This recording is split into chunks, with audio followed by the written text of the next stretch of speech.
Assalamualaikum warahmatullahi wabarakatuh. Perkenalkan, nama saya Ukina Sasyali Janwanti, mahasiswi Psikologi Universitas Aisyah Yogyakarta dengan NIM 201080106, kelas A, semester 6. Di sini saya akan membuat video untuk tugas individu prophetic leadership dengan judul Self-Development and Self-Leadership.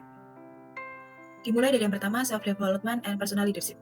Kesuksesan memimpin suatu organisasi atau masyarakat tidak dapat dilakukan atau terjadi begitu saja tanpa memiliki kemampuan dan memimpin diri sendiri. Ada sebuah ungkapan mengatakan Anda tidak akan mampu memimpin orang lain jika Anda tidak mampu memimpin diri sendiri. Keberhasilan kepemimpinan Muhammad SAW di berbagai bidang tidak lepas dari kemampuannya dalam memimpin diri sendiri. Pada hal ini dikemukakan beberapa hal tentang Muhammad SAW memberikan teladan dan dalam self-leadership. Pada bagian ini akan menggali bagaimana Muhammad SAW yang mengalami berbagai kesulitan di masa kecil, namun mampu mengatasinya dengan penuh kesabaran dan melewati masa remaja dengan predikat Al-Amin atau The Trusted Man. Selanjutnya, pembentukan self-leadership di waktu kecil hingga dewasa. Muhammad SAW dilahirkan dalam keadaan yatim, namun beruntung memiliki ibu yang sangat sayang dan peduli. Untuk mendapatkan pendidikan bahasa yang fasih dan terbebas dari debu metropolis, maka Aminah sang ibu menitipkannya untuk disusui pada Halimah dari klan Bani Sa'ad. Tidak kurang dari 5 tahun, Muhammad tinggal bersama Halimah di perkampungan yang bersih dari pengaruh jahat kota besar. Menurut Halimah, pertumbuhan Muhammad SAW tidak seperti anak-anak lain. Sebelum mencapai 9 bulan, Muhammad SAW sudah dapat berbicara dengan baik dan jelas. Ia menjauhi segala yang kotor, ia tidak suka menangis, kecuali apabila dibiarkan telanjang sampai dilihat orang. Ia senang melihat bintang yang berkelap-kelip di malam hari.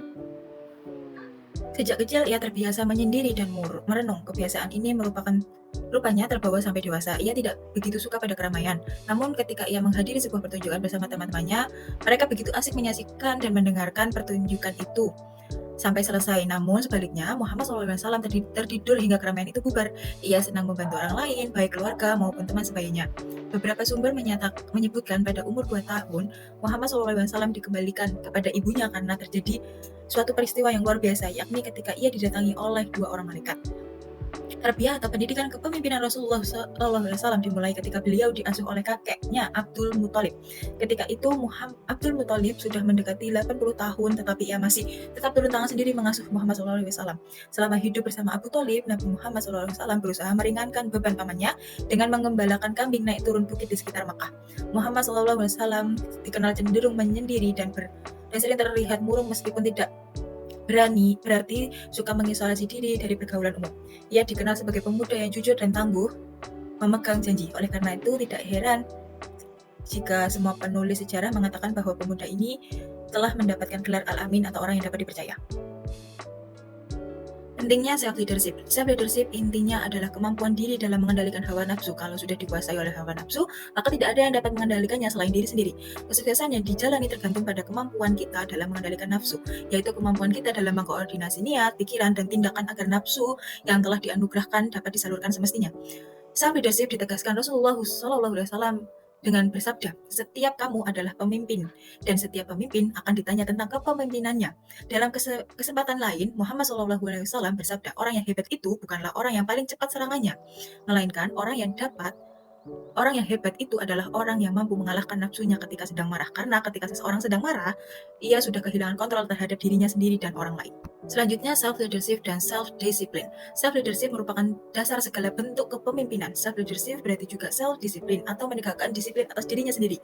Merupakan aktivitas yang paling berat karena berkaitan dengan diri sendiri dan tidak melibatkan orang lain. Hubungan self-leadership dan organizational leadership. Memimpin diri sendiri berarti mengembangkan kemampuan dan proses untuk mengalami tingkat pengenalan diri atau self-identity yang lebih tinggi, melebihi tingkat ego reaktif. Hal ini memungkinkan seseorang untuk mampu mengelola hubungan dengan orang lain seperti peristiwa, gagasan yang merupakan esensi dari leadership.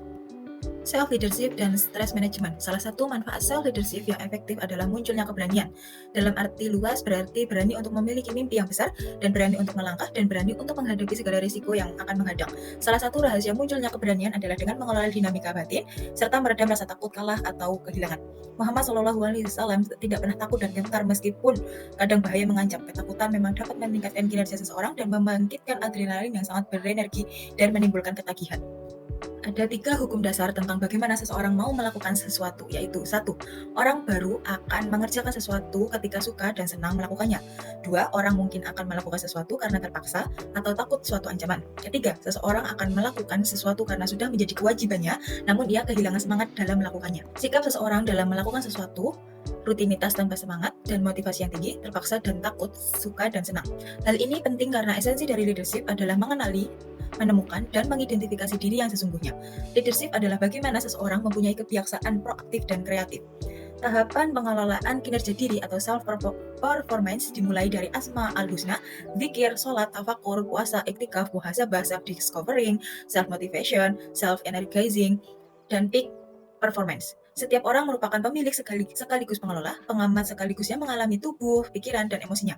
Karena itulah leadership yang efektif bukan hanya berisikan sifat-sifat yang unggul, strategi atau taktik, bukan sekumpulan kecakapan saja. Leadership adalah suatu cara berpikir, merasakan, dan memfungsikan sebuah cara hidup dan cara menjadi yang transformatif. Yang terakhir, mulai dari diri sendiri. Kepemimpinan sudah seharusnya dimulai dari lingkungan terkecil, yaitu diri sendiri. Muhammad SAW sendiri mengatakan ibda binafsik, yang artinya mulai dari diri sendiri. Hal ini berarti pula mulailah kepemimpinan dari kepemimpinan terhadap diri kita sendiri.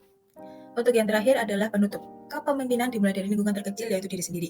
Seseorang tidak akan dapat memimpin orang lain dengan baik apabila tidak dapat berhasil memimpin dirinya sendiri terlebih dahulu. Muhammad SAW memberikan teladan dan tuntunan bagaimana memimpin diri sendiri. Kesuksesan dalam memimpin diri dan mengatasi berbagai rintangan dalam memimpin diri sendiri akan membuka jalan bagi kesuksesan dalam kepemimpinan lainnya yang melibatkan orang lain.